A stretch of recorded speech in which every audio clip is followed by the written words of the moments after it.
Yo, what's going on? E. Jones, bottom to the top hoops. I'm here with my man. The Black Elvis. We are officially in the building, man. How you feeling this week? You already know. Yo, listen, man.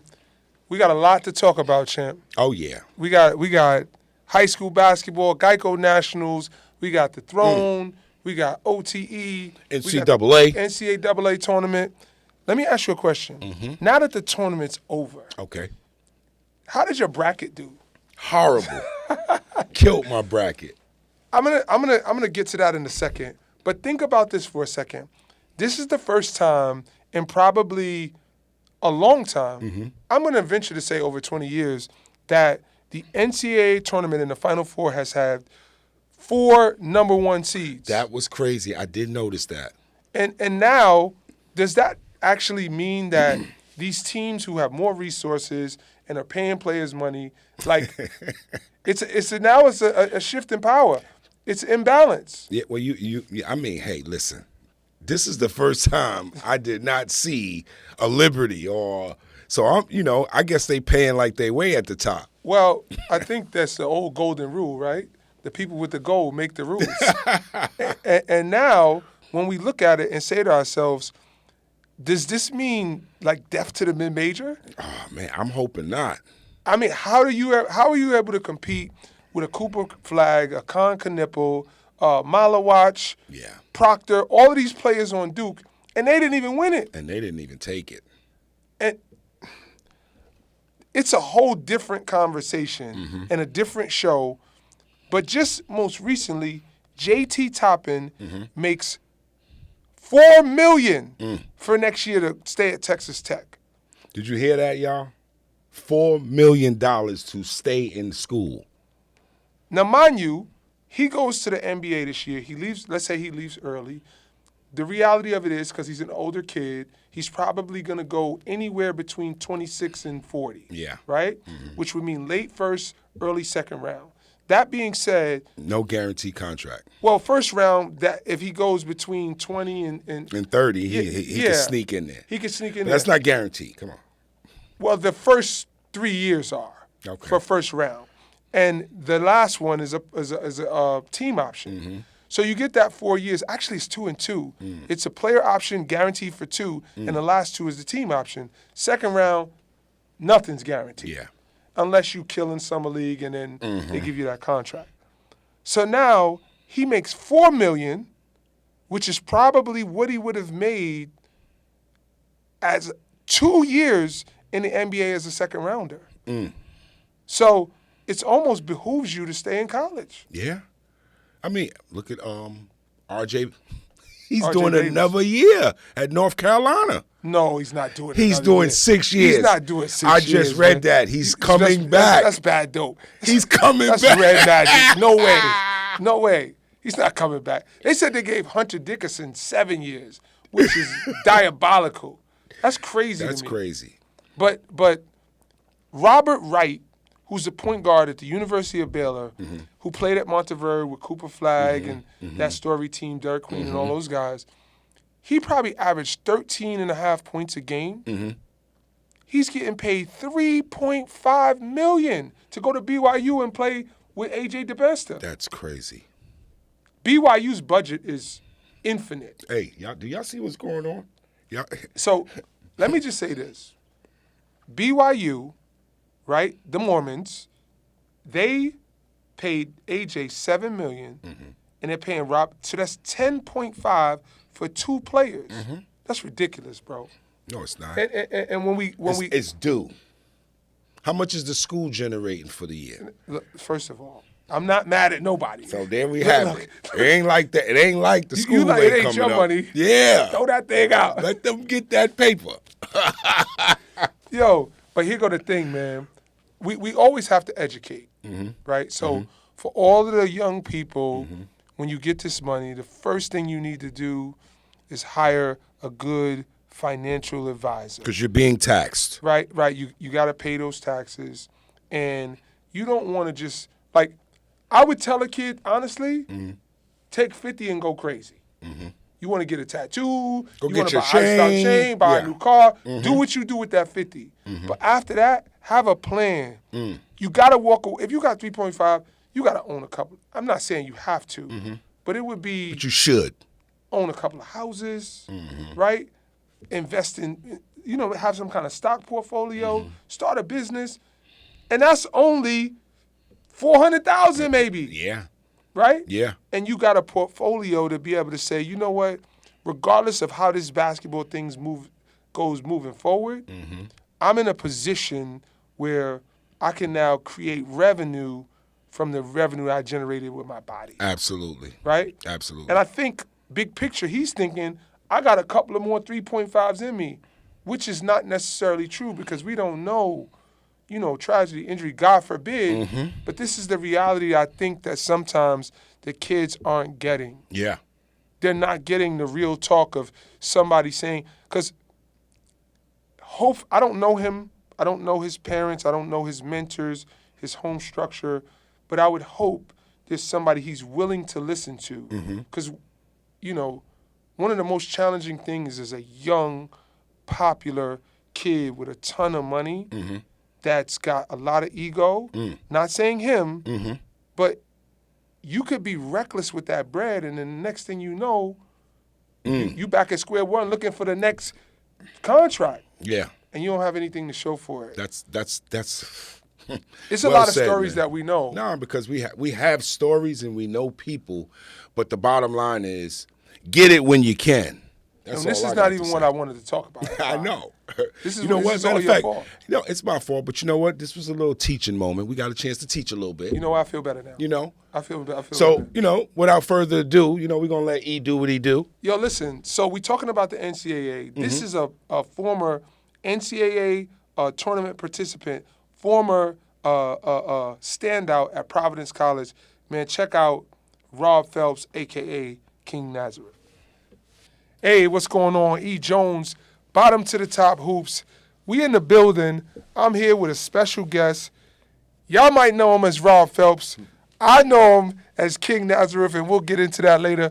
Brooklyn Zone, what's going on, brother? What's up, E? How you doing, man? Thanks for having me. Oh, man, thank you so much for being here. We got so much stuff to cover just because there's so much history and so much that you've accomplished in your basketball career. So on the show, we've had a lot of your brothers, Charnel Scott, Right. Dave Kane. We haven't had Red Autry yet, Right. but we're going to get him too. B. Reese either. I'm hunting them all down. But, Rob, I guess when you look at it, right, we're going to go back through the story, but what's the first thing you think of when somebody tells you, like, why do you love basketball? Well, what I would say is that I just love the competition, also the thrill of winning, but also the thrill of losing sometime because it makes you want to come back to try to get that person or that team. It makes you want to get that get back, we call it, as players. We want to get that get back. But just the thrill of competition, Competition. That's why I love it. Yeah. And I think sometimes what gets missed, Rob, is that kids are after a goal, an end game, whatever that could be. It could be finances, it could be education, it could be NBA, it could be international. But sometimes what gets lost is being in the moment of competition, being in the moment of just hooping with your friends, your teammates, your classmates, whatever, even in the schoolyard, right? And I think some of that got lost somewhere. Like, you're a coach, and we'll get to that too. What's your perspective on where the game is as it relates to people just loving to compete? Well, you just hit it on the head and everything you just said. Just the fact that kids don't really go outside like we used to back in the day and just play and compete. Right. And, just basic games like Utah was a very big game for us. Utah. We call it Utah in New York. But wait, hold on. You from Brooklyn. Right. We called it in the Bronx. 21. 21. That's what I'm saying. Yeah. But I'm saying other places call it 21. But in Brooklyn, Right. we called it Utah, which is the same game. And in Brooklyn, there was no outs, right? No outs. You just play. You could play to the fence. Well, that's why they probably say Brooklyn is we're a little crazy, but you could play to the fence. There's no out of bounds. You're just getting after it. And I'm sorry to cut you off, but I want to say something about Brooklyn basketball. It's a different like energy to being a Brooklyn ball player, especially a good one. Right. Do you feel like that's something when you came up hooping, that was something you felt like you embodied, or that was like a badge you had to carry? Oh, most definitely.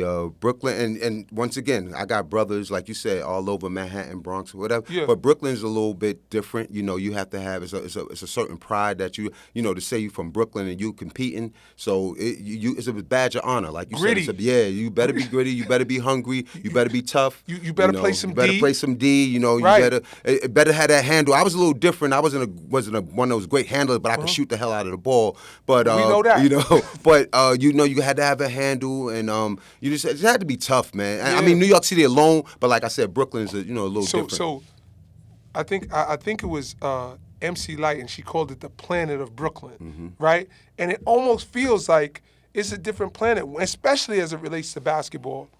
So it's good to get those perspectives. So let's take it back to the essence, man. When did you start playing, and why? Well, I started like 7th grade. Okay, a little bit late, huh? Yeah, a little bit late. I mean, because I did different sports. You know, back then we used to do a lot of baseball, Right. football. We did a lot of different things. But when I really got serious, Okay. it's like 7th grade. You know, I went in Brownsville. I grew up in Brownsville. I didn't Bed-Stuy. know that. Yeah, I'm a Brownsville guy. You know what they say about Brownsville. Yeah, you know, never ran, never will. That's right. So look, oh man. So you probably didn't know that about me. Oh, you know? Jocko, Yep, BRC. yeah, BRC. You know what I mean? Yeah, Plaza. yeah, Plaza, all I that. know a little bit. Yeah, I know a little bit. yeah. So, talk to me about like who were your contemporaries coming up in Brooklyn around that time. You know, obviously Brooklyn and Brownsville is very rich with tradition in terms of ball players, including Jocko, right? Fly Williams, and people that came out of that area. Let me ask you a question. Is Pearl from Brownsville too? Pearl from Brownsville. Pearl, yeah, Washington. Pearl's Brownsville. I didn't want to misspeak. But following those legends and knowing like you had that badge of honor, what was your mind? Did you know that at an early age? Yeah, well, I know because, I had Coach Gustis, Coach Ted Gustis. He was my coach ever since middle school. Now I see what's going on. Going into Okay. high school. So I had Coach Gustis. He had me since I was in 7th grade. Wow. So I knew the whole Ditmas Park, BRC, all those things about, just playing basketball. But I'm also a Bed-Stuy guy, too, because I had my family in Bed-Stuy as well. So I'm kind of with both, but really born and raised in, claiming two hoods. Yeah, but Brownsville, really. The Ville is where it's yeah, at. because I was in BRC, guys like Jamal Faulkner, my guy Eric Fernandez, these are the guys that we played with and coming up. Is Jay Falk from Brownsville? Jay Falk is from Brownsville, yeah. Jamal Faulkner's from Brownsville. Wow. Hassan Dikembe is from Brownsville, Tilden. Yeah, all these guys is from Brownsville. So these are the guys that I used to play with at BRC. We used to live in there, live in the BRC. So now, I mean, that's a safe haven in a place Yes. like, the YMCAs and the Boys and Girls Clubs that saved our lives. Right. Yeah, right? most definitely. Because those are the places that, it wasn't going to be too much nonsense going on inside Nah, the plus center. Jocko was running it. And Yeah. everybody had great respect for Jocko. Right. So you kind of led into Ted Gustis Yep. and you go on to play with Nazareth. Yep. Mm-hmm. And a storied career in a league, Number Laughlin. one in the country at that time. Yeah, that we had the toughest league at that time. Yeah. So talk a little bit about your high school career with respect to, some of the people you played against. Did you play varsity as a freshman? Yeah, I played as a freshman. Wow. Yeah. Mm-hmm. That was unheard That of. was in the very CSU. rare. It was only myself and Kenny Anderson at the time. Kenny was a year ahead of Kenny you. was a year ahead of me, so we were the two at that time freshmen playing. Because I think everybody, I even think Chanel, and I don't even remember, I don't even know if MASH, but I think MASH was JV at Cardinal Hayes. So it was very rare, but yeah, I played, I was a freshman that played varsity. Yep. And were you getting minutes? Oh, yeah, I averaged about 14, 15 points a game. Oh, yeah. My freshman year, yeah. Wow, on varsity. On varsity, yeah. Wow, man. And did you feel like the stardom, and did you feel like you one of those dudes in the city, what was it called, Hoop Scoop, Yeah. in the rankings? I didn't, to be honest with you, I didn't really know about all that. I was just hooping. You was hooping? Yeah, I was just playing, and I really didn't know about, I just wanted to play, get an opportunity to go to Nashville, go to school and play. So I didn't really know about all that. Mm-hmm. And then I started learning, started going into my sophomore year. That's when I started to realize that, this Hoop Scoop, all these different articles and, Newsday, the Post, all that stuff was big back then. Right. And, I started getting featured on that. And that's when I was like, oh, this Yeah, is right, something. right. And when did the recruitment start? I had got my first letter actually from Rutgers. I remember that, from Rutgers University, my freshman Who was year. the coach then? I think it was it Bob Wenzel? Could have been. I think it Yep. was Bob Wenzel. But that was my first. Remember, we called it letters. Like Yeah, we yeah. didn't call them offers and all Right, that. right, We was right. getting letters. It was And we it was just was- happy to it get was so letters. dope to that was open that letter. open that, get it in the mail, go to the school mailbox, and Yeah. it'll be there. So that was like my first one, Rutgers University. I remember that. Okay, and they started compiling after a while. Yeah, after the end of my freshman year, when I started, because it all started, I went to 5-star. Okay. And as a freshman, I was one of the only freshmen to go to the main one in Pennsylvania, Honesdale. Was Yeah. it Honesdale? Yeah, I that's think the last session. The last session. Yeah, yeah. I was like one of the rare freshmen to go to Honesdale. That's where all the players was at. Yeah, and I did and well I'm sure there. you got busy. Yeah, and I did really well. Okay. And then that's, like I said, going into my sophomore year, that's when everything started, processing. So happening. obviously the accolades of All City, playing AAU. Yeah, I played with the Broncos. of Yeah, course. Madison Square. Big shout out to Yep, Doc Doc Naselli. Naselli, yep, that was my guy. And people don't give the Broncos enough credit and Right. flowers and talk about Ephraim Whitehead. Oh yeah, and Ephraim was my James teammate. Hector. Oh, James I remember. Hector. Yeah, all those are my guys. My Yep, man yep. Tick, Yep, all those guys. Lamont That's Jones. right, Lamont Jones. Yep. Y'all was right there with respect to the Tiny Archibald Classic and the Golden Hoops. Golden Hoops, yeah, The yeah. local joints, and y'all was competing. Yep. And Jamel Thompson, my bro, Yep. always talks about those days when the Broncos Oh yeah, that's gave my him guy, his Jamel. shot. Yep. Mm-hmm. So tell me about, like, what do you think was the turning point for you? At the end of my sophomore year, because a lot of people don't realize this, I wasn't really a good shooter. I was very strong and I was very aggressive my Okay. freshman and sophomore year. And we had to play the likes of Eric Mobley and all those guys. And, I was Yeah. getting 40 and 50 points my sophomore year. I averaged 25. I went from 14 to 15 to 25 my sophomore year. Wow. So, A quarter is crazy. yeah. So Let's be clear. that's when it's starting to happen for me. But I really, at the end of my sophomore year, because Coach Gustis said, you know what, if you want to be a top player, you're going to have to learn how to shoot that ball. Because, I'm 6'3", 6'4". Yeah, yeah. You're not going to be no big man. Right. And that whole summer, I just thousands of jump shots, thousands of Wow. jump shots, thousands of jump. And that's crazy and that's because just how it changed. people don't even remember. I don't remember Right. that Right. part of it. People who knew you for a long Yep. time, Yep. they probably remember the aggressive Yep. drive and take it to the hoop. And then you get the high school accolades, and then you go to Providence. Oh, yeah. Why Providence? Well, it remind me of Nazareth. It was, small campus. When I say small, Yeah, in comparatively speaking. to like a Syracuse or Yeah. a Georgetown. We only had like 3,000 or 4,000, 3,200. So that was considered small. Right. And I all the professors, it just felt I felt like very home. comfortable. Yeah. So I had Coach Rick Barnes, who's at Tennessee right now. He's Yeah. my coach. But I had great Eric Williams was my teammate that played with the Celtics. Dickie Simpkins, the Chicago Bulls. Mike Smith. Austin Crozier was a freshman. He was Yeah. with Indiana Pacers. Yeah. Eric Murdoch. I mean, we had pros. Yeah. Guys was no. it Let's was crazy. be clear.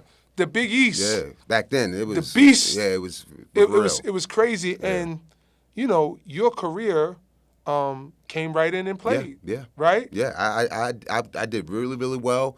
I had a great sophomore year, a really good junior year. Senior year was a little up and down, but towards the end, that's when I really turned it on, got Right. MVP and everything at the Big East tournament. I mean, it made all tournament, it Wow. was great. Wow. When you talk about something like that, right? The history of the Big East, and when I think of the Big East, the names that come to mind: Patrick Ewing, Oh, yeah. Chris Smollett, Yep. Derek Coleman, Walter Berry. Walter Berry. Yeah. These are iconic dudes in college and the NBA, and people don't realize, or at least for me, the NBA was like in the distance, but college basketball was where it was Oh, at. yeah, that was the essence back then. And the Big East was it. Everybody wanted to play in the Big East. Yeah. I mean, the ACC was big, Yeah. but the Big for East, us, everybody for especially us, as New New Yorkers, right? Everybody knew the Big East. So that's where everybody wanted to go, the Big East. So was that like one of the biggest moments for you as a player to be able to win the MVP of the Big East tournament? Oh man, that was huge, man. It was a big thing because you're doing it at home. In the You're garden. in the garden. You got all your people in the stands on national television. So yeah, that was big, man. And I was all over the city. I mean, everything. It was front, back page, everything. You know what's interesting, Rob? What's interesting to me is that I've always said, as a player, as a coach, as a fan of the game, I've always respected probably a little bit more the people who show up in the biggest moments, right? To be able to give your best when your best is needed. And I think when you talk about that, right, that's really what your career embodied. Being able to make big shots. Right. Having the will or the attitude or the mindset to take them. Forget about even making them now, because you're going to miss some too. Right, of course. But just the mindset and the heart to be able to take that. Does that come back from, like, the Brooklyn mindset? Most definitely, because my thing was, like, if I could go and survive in the BRC, Right. and it's crazy with all the noise and heckling and all that.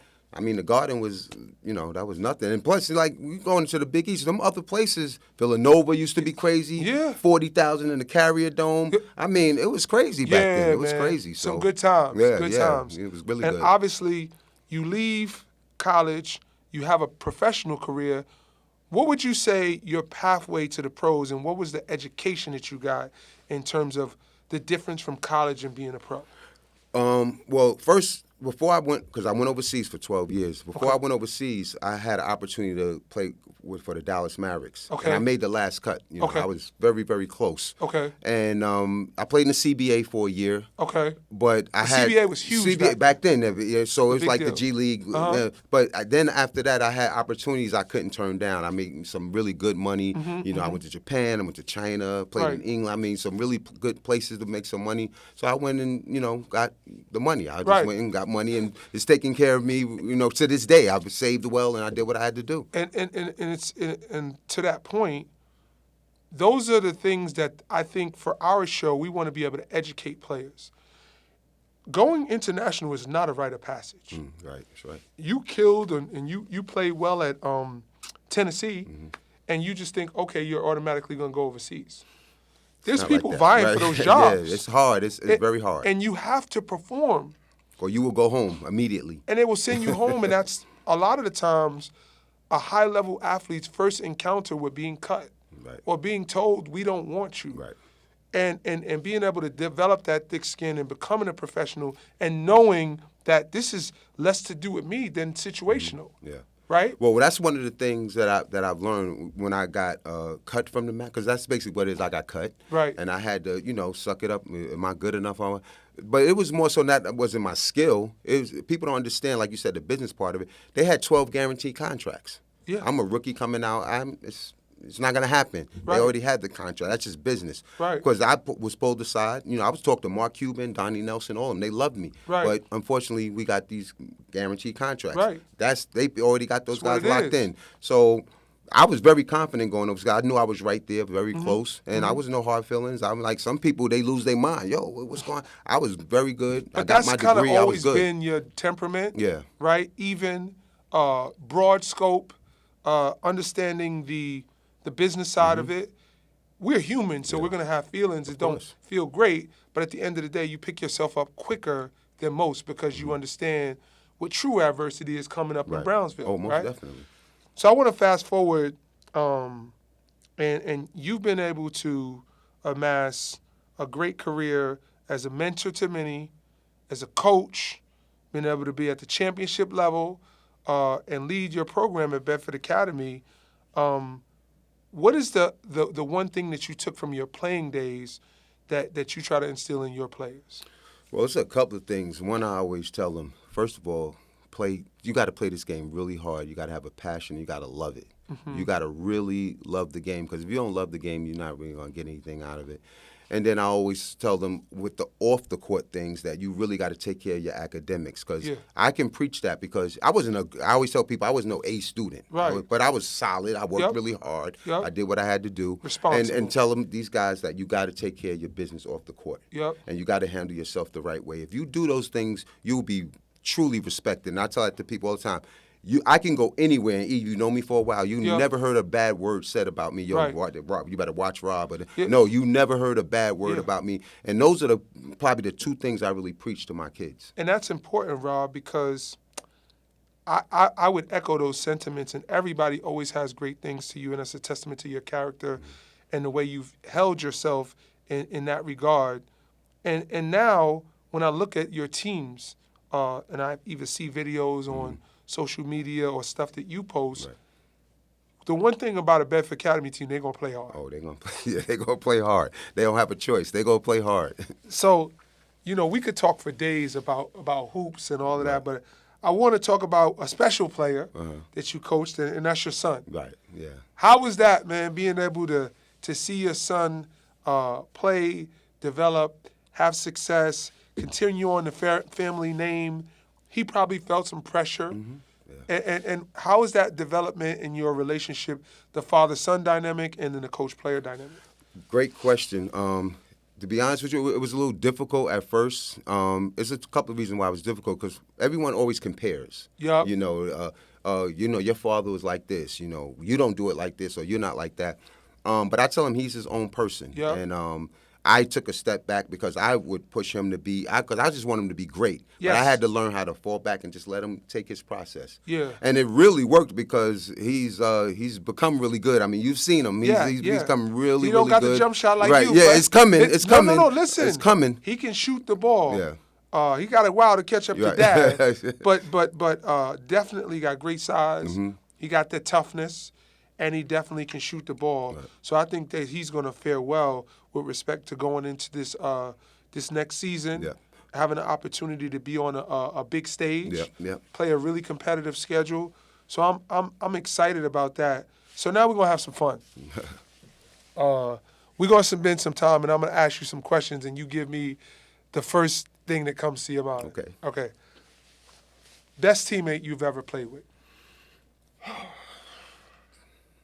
That's a tough one, because there's a couple. You're supposed to answer these quick. All right, quick. I would say the one that I talk to the most, Dickie Simpkins. We talk all the time. That's probably one of my best teammates. Best basketball moment.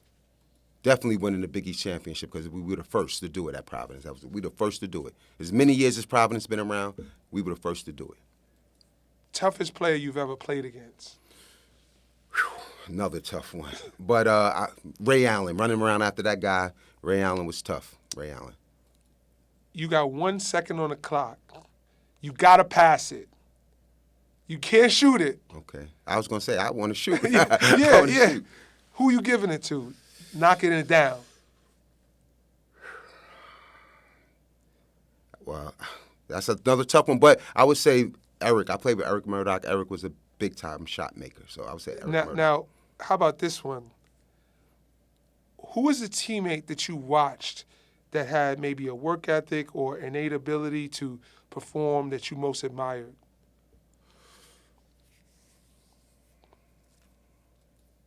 I say myself, man, because I worked hard, man.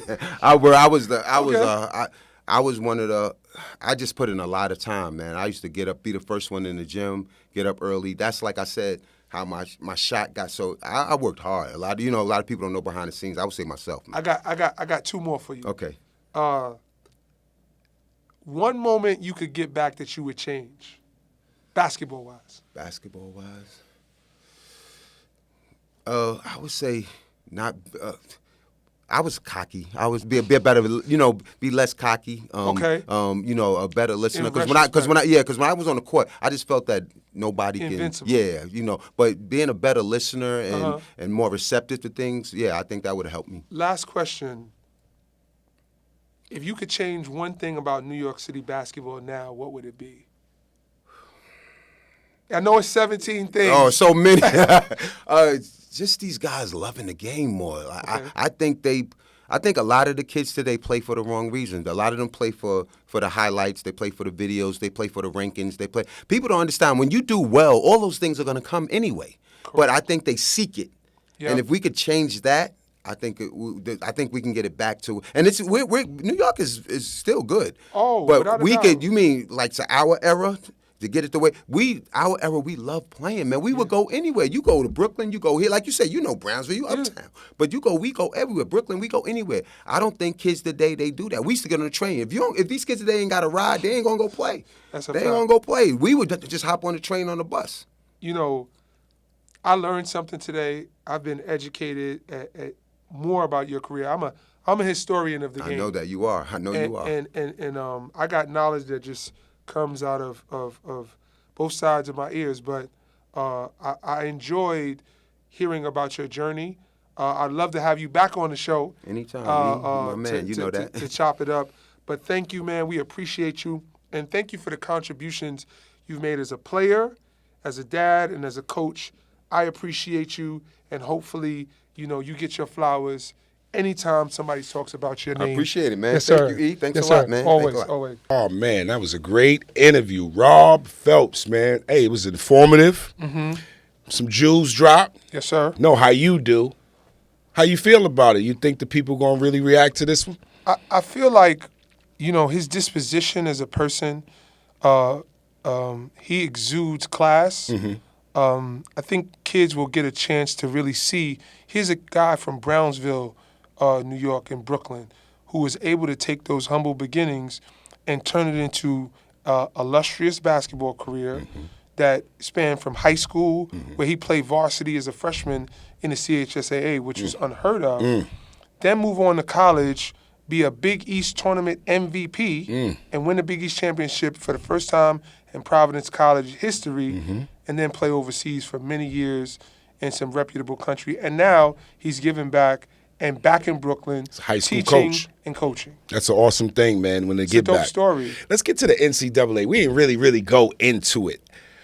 Peyton, what you feel? Peyton Jr. I mean, just coming from the whole Rick Pitino recruiting and, pays his dues, gets to Florida, and literally leaves with a national championship. How you feel about that? Well, it's interesting because the sad part, first of all, it's a blessing that he was able to go out and capture a national championship. Being a Florida kid, coming to New York, showing out, then getting the chance to go back home and doing it with the university from his home state was pretty cool. Yeah. I liked his temperament on the court. He never really got too high or too low. He never got rattled. And the biggest point of resilience to me was the fact that he had been on a heater for the whole NCAA tournament. He then goes to the championship game. They had his number. He couldn't get going in the first half. I think literally had 2 free throws. Then in the second half, in the biggest moments, he stepped up. He stepped up. Right? And I think that's what the thing for me, just me personally, is the thing I admire most about, like, clutch performances. You can get 20, but how much are you doing when the game is on the line, when it counts, right? So some of the best players that we know, and people talk about these comparisons of Kobe and Mike and all of these people, I think what makes them legendary is what they were able to do in the clutch. And when they did it. When they did it, how they did it, who they did it with. All of those things matter. And Who'd you think was going to take it this year? How'd your card look? my bracket was busted from the beginning. I was emotional, and I'm 2 hands raised. I was going with St. John's, right? And I knew they weren't going to win. So this wasn't even a money play for me. I was openly emotional and hopeful, and my bubble got busted, and it's good for me, right? So it's what I get. So How you feel about Houston? I'll do it again next year, too. Houston was going to finally get one. You know what? Oh, man. We got to be politically correct on this show, but let me just say this for the people who's watching. I was going for Kelvin Sampson for a number of reasons, right? A 69-year-old classy gentleman who does it the right way, who's built on defense and toughness and effort and doing it the right way. Doing it the right way. And really being a leader in the community and for those kids. I wanted that narrative to be painted and for him to be exalted and for people to actually, give him flowers. So, he didn't win. Yeah. We still making $7 million a year. I think he's still. Yeah, he's doing great. Yeah. But, it's something about that stamp on a career, man. Big shout out to you, Kelvin. Yes, sir. If you get to this, man, hey, you're a champion in our book. I appreciate the guy. I remember the ESPN Classic, man. What's that? We were all in the interviews. We was all in the huddle. Right. He did not look one time. He was too focused on doing what he do. Yeah, I mean, he's a classic throwback coach. Absolutely. He's seen the generations, and to still be relevant at 69 and be able to relate to 17 and 18, that's a skill. Sometimes people get these antiquated views, and it starts to become like a big gap in communication, and you can't relate to the players. And all of his players say the same thing about him. He coaches us hard, he gives us discipline, and we're better served for having played for him. So, that's a testament to, his coaching philosophy. God bless him, man. Yeah. Well, I know one thing. It's time. Yo, man, you're going to have to talk to the people at the top, yo. We need 6 hours of interview time. I'm not ready to go. You ready to talk? Yo, I'm here. I'm ready to talk sports? Yo, man, big shout out to the team, Jerry Ice, D. Jones, City Legends, man. Appreciate the support always. Big shout out to everybody. Please check out that YouTube, BCOM TV / Come on, check us out. Follow @_black_Elvis, @Eric Jones 1481, and make sure you go to that YouTube.com / BCOM TV. I got to give the biggest shout out of them all. Who gets the biggest shout out? Big shout out to the man upstairs that opened doors no man can close. Peace.